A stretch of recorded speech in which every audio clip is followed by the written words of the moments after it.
இந்த ஒரு லிக்விடை வச்சு பித்தளை பாத்திரம் மட்டும் இல்லாமல் செம்பு பாத்திரத்தையும் நம்ம வந்து சூப்பராக க்ளீன் பண்ணிட முடியும். பூஜை பாத்திரங்கள் தேய்க்கிறதுக்கு ரொம்ப நேரம் எடுத்துக்க முடியாது, டைம் இல்லை அப்படின்னு நினைக்கிறவங்க குயிக்காக வந்து க்ளீன் பண்ணுறதுக்கு இந்த லிக்விட் ரொம்பவே யூஸ்ஃபுல்லாக இருக்கும். நாம் வந்து வாரம் வாரம் க்ளீன் பண்ணிடுறதுனால எனக்கு வந்து அவ்வளோவா அழுக்கு அதில் வந்து சேராது. ஸோ ஓரளவுக்கு இருக்கிறதுனால நான் கை வச்சு அப்படியே தேய்க்கும் போதே பார்த்தீங்கன்னா அழுக்கு எல்லாமே சூப்பராக க்ளீன் ஆகிடுச்சு. நீங்கள் வந்து ரொம்ப நாள் ஆகிடுச்சு தேய்க்காமல் விட்டுட்டீங்க அப்படின்னும் போது ஒரு ஸ்க்ரப்பர் வச்சு நீட்டாக வந்து நீங்கள் இந்த லிக்விடை கொஞ்சம் எக்ஸ்ட்ராவாக ஊற்றி நல்லா வந்து தேய்ச்சி பாருங்கள். ரொம்ப சூப்பராக உங்களுக்கு வந்து க்ளீன் ஆகிடும். எப்போவுமே நம்ம இந்த மாதிரி பூஜை பாத்திரங்களை க்ளீன் பண்ணும்போது உடனே ஒரு கிளாத் வச்சு நம்ம வந்து தொடச்சிடணும்.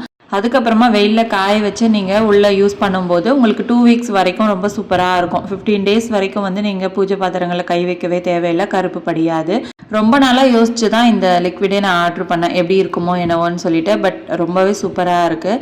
இதை நம்ம ரெகுலராக யூஸ் பண்ண முடியல அப்படின்னாலும் எப்பயாச்சும் நமக்கு வந்து டக்குன்னு பூஜை பாத்திரம்லாம் க்ளீன் பண்ணணும் அப்படின்னும் போது டைம் இல்லாத நேரத்தில் நம்ம இதை வந்து யூஸ் பண்ணிக்கலாம். லிங்க் வந்து டிஸ்கிரிப்ஷனில் இருக்க மறக்காமல் செக் பண்ணிவிடுங்க.